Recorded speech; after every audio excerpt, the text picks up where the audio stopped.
Kamusta mga ka-Aries? Handa ka na bang makinig sa mensahe ng universe para sa iyo ngayong buwan ng May 2025? Para sa videong ito, kayo naman ang may kakayahang mamili ng isang card upang malaman ang inyong monthly guidance mula sa universe tungkol sa aspeto ng iyong love life, kalusugan, at kaperahan.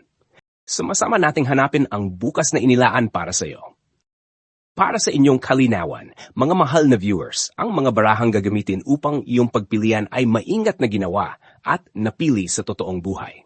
Kaya naman nasa inyong kamay na lamang ang magiging sagot sa inyong monthly forecast sa pamamagitan ng pagpili ng isang baraha. Bago ka pumili ng baraha, huminga ka muna ng malahliim. I-relax ang iyong isipan at damdamin. I-focus ang atensyon mo sa tanong, intensyon o bagay na gusto mong malinawan. Paalala lamang, hindi panghuhula ang tarot. Isa itong hakbang ng universe upang mas makilala mo ang iyong sarili at ang landas na tinatahak mo. Bago iyan, maglaan muna tayo ng maiksing panalangin bago ka pumili ng iyong baraha. Universe, gabayan mo kami sa pagpili ng baraha ngayon. Ipaabot mo sana ang tamang mensahe ang kailangan naming marinig sa oras na ito. Buksan ang aming mga puso at isip para sa liwanag, clarity, at good vibes. Salamat sa guidance at positive energy. Amen. Para sa iyong love life reading, sa harap mo ay may tatlong baraha. Baraha 1, baraha 2, at baraha 3. Piliin mo ang barahang pinakamalakas pumukaw ng iyong atensyon at gamit ang iyong intuisyon. Ang tamang mensahe ay palaging makakarating sa tamang oras. Magbibigay lamang ako ng 10 segundo upang makapili ka ng iyong ninanais na baraha.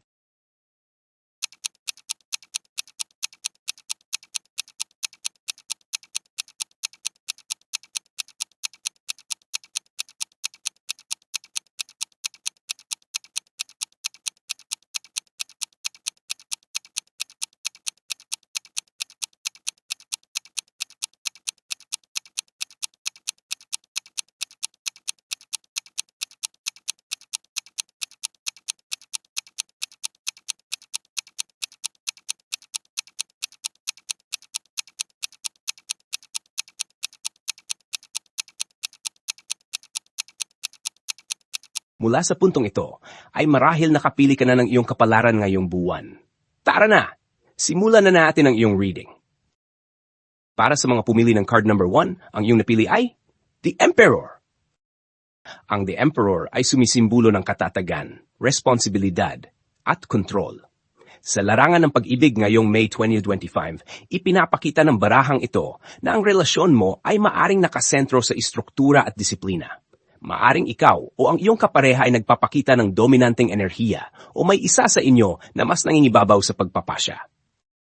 Para sa mga single na Aries, ito ang buwan kung kailan dapat kang maging matatag sa sarili at huwag basta-basta magpapadala sa emosyon. Ang paghahanap ng pag-ibig ay hindi dapat padalos-dalos. Ang mga taong paparating ay maaring seryoso at may intensyong pangmatagalan. Pero, kailangan mo ring siguraduhin na hindi ka lang mahuhulog sa taong in control, ngunit walang emosyonal na lalim. Piliin ang taong hindi lang matatag, kundi may malasakit din sa iyong damdamin. Para sa mga may karelasyon, ngayong May, maaring mas kailangan ng strukturang komunikasyon sa pagitan ninyo ng iyong partner. Kung may mga isyong hindi na pag-uusapan, maaring isa sa inyo ay masyadong kontrolado o mas gusto niyang siya ang masunod.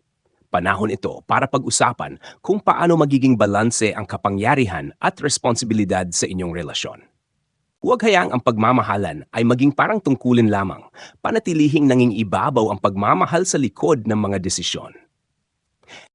Para sa mga pumili ng card number 2, ang iyong napili ay Two of Swords. Ngayong buwan, Aries, maaring nararamdaman mong nahahati ka sa dalawang desisyon pagdating sa pag-ibig. Ang Two of Swords ay simbolo ng kalituhan, pag-aalinlangan at pagkakaroon ng dalawang magkaibang daan na kailangang pagpilian. Maaring may dalawang tao kang pinagpilian o may isang issue sa relasyon na matagal mo nang iniiwasan.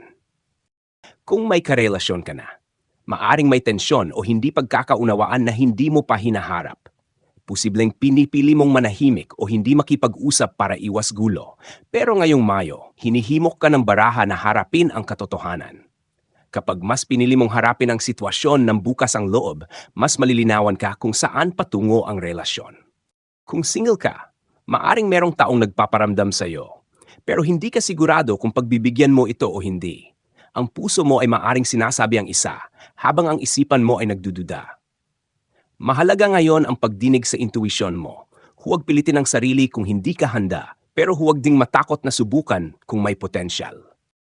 Para sa mga pumili ng card number 3, ang iyong napili ay Ace of Swords, ang espada ng katotohanan. Ngayong buwan ng Mayo, Aries, isang malinaw at matalim na kaisipan ang magdadala sa iyo ng kaliwanagan sa usapin ng pag-ibig. Ang Ace of Swords ay nagsasaad ng katotohanan, pagputol sa ilusyon at simula ng komunikasyon na totoo at direkta. Maaring may pag-uusap kang kailangan ng harapin. Isang pag-uusap na matagal mo nang iniiwasan pero kailangan gawin upang lumaya ang puso mo. Kung may karelasyon ka na, panahon na para magsalita ka ng totoo at walang takot. Kung may isyung matagal nang tinatago o hindi na pag-uusapan, ito ang oras para ayusin ito. Hindi ito tungkol sa pagtatalo, kundi sa pagkakaroon ng mas matinding pag-unawa at respeto sa isa't isa. Maari rin itong maging simula ng mas matatag na pundasyon sa inyong relasyon. Kung single ka, ang Ace of Swords ay nagpapakita na may darating o dumating na tao na hindi mo inaasahan. Isang taong matalino, tapat at diretso kung magsalita. Huwag matakot sa katotohanan, Aries. Mas mainam na malaman agad kung sino ang totoo kaysa masayang ang oras sa paikot-ikot. Ang pagiging malinaw sa intensyon ay magdadala sa iyo ng mas makabuluhang koneksyon. Tumungo naman tayo sa iyong health reading ngayong buwan. Magbibigay lamang ako ng 10 segundo upang makapili ng iyong ninanais na baraha.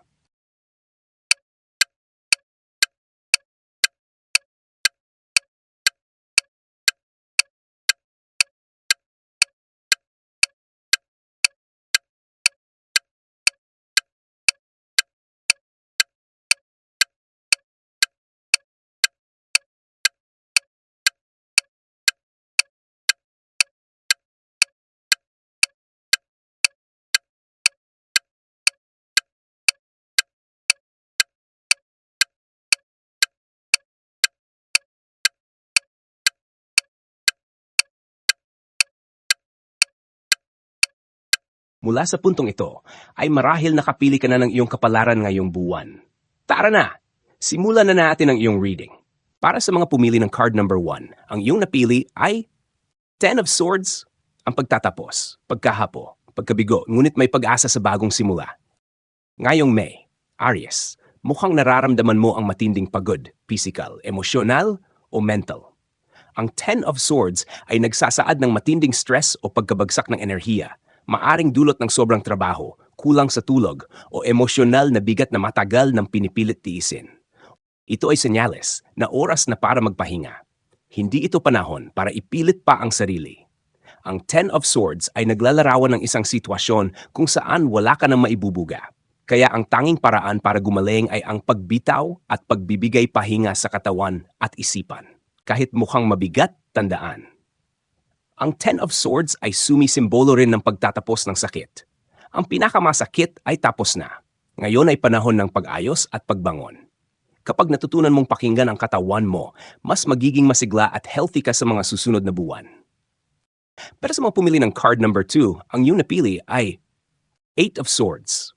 Ang Eight of Swords ay isang card na nagpapakita ng pakiramdam ng pagkapreso o nahulog sa isang sitwasyon na mahirap makalabas. Sa aspeto ng kalusugan, ito ay maaring magpahiwatig na nararamdaman mo ang limitasyon o pagka-stuck sa iyong physical na kalagayan, emotional o mental. Maaring nararanasan mo ang pakiramdam na walang labas sa kasalukuyang kondisyon o problema sa kalusugan at kahit may solusyon, parang hindi mo ito makita agad. Huwag kalimutan na may kalayaan kang makalabas sa anumang sitwasyon. Kahit maaring mahirap makita ngayon, may mga pagkakataon at hakbang na magdadala sa iyo sa mas magaan na kalusugan. Para sa mga pumili ng card number 3, ang iyong napili ay The Hierophant. Ang The Hierophant ay kadalasang sumasagisag sa mga tradisyonal na kaalaman, spiritual na patnubay at mga estruktura ng lipunan. Sa konteksto ng kalusugan, maaring ito ay magpahiwatig ng pangangailangan mong magbalik loob sa mga sinaunang pamamaraan ng pangangalaga sa sarili o magsaliksik sa mga payo ng mga eksperto. May ilang aspeto na makikinabang mula sa isang mas sistematikong approach sa iyong health journey na ngayong buwan. Bilang Aries, maaari kang minsan magmadali at mag-overshoot sa mga bagay. Siguraduhin hindi ka magmamadali sa pagpapabuti ng iyong kalusugan. Kailangan ng pasensya at tamang paraan.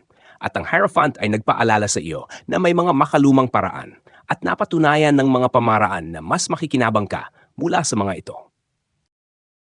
At ang pinakahuling reading mo para sa videong ito ay ang iyong money reading. Magbibigay lamang ako ng 10 segundo upang makapili ka ng iyong ninanais na baraha.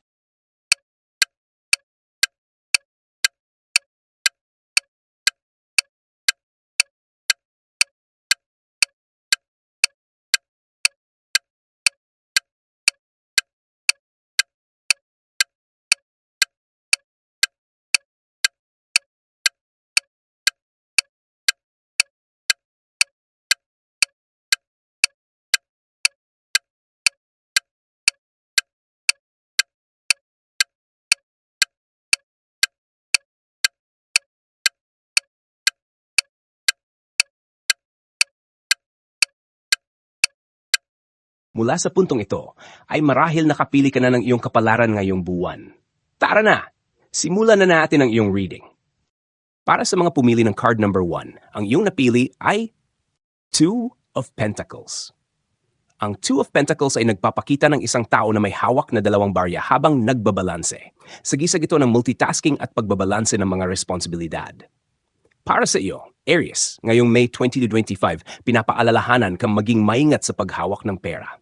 Maaring marami kang pinagkagastusan o pinagkakaabalahan at kailangang marunong kang mag-prioritize at mag-adjust ayon sa kasalukuyang sitwasyon mo. Para sa mga pumili ng card number 2, ang iyong napili ay Ace of Pentacles.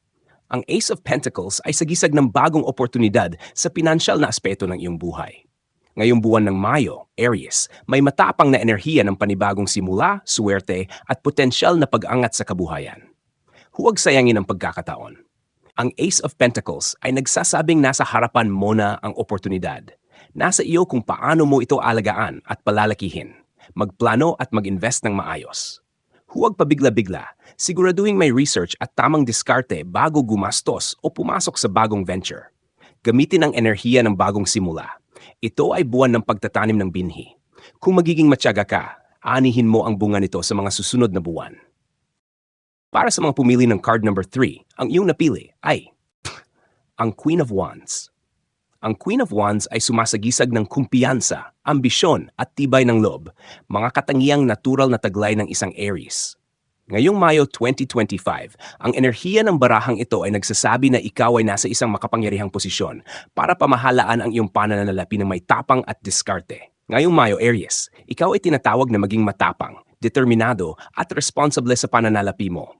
May potensyal kang magtagumpay lalo na kung haharapin mo ang pera gaya ng Queen of Wands, may sigla, tapang at diskarte.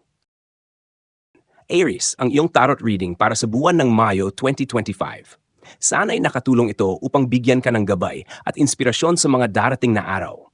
Tandaan, ikaw pa rin ang may hawak ng iyong kapalaran. Gamitin mo ang mga mensaheng ito bilang ilaw sa iyong landas. Kung naka-resonate sa iyo ang reading na ito, huwag kalimutang i-like, mag-subscribe at i-click ang notification bell para sa mga susunod pang readings. Muli, ito ang Ren Soul Tarot Channel. Maraming salamat sa panood at magkita-kita tayo muli sa susunod na buwan. Ingat ka palagi, Aries.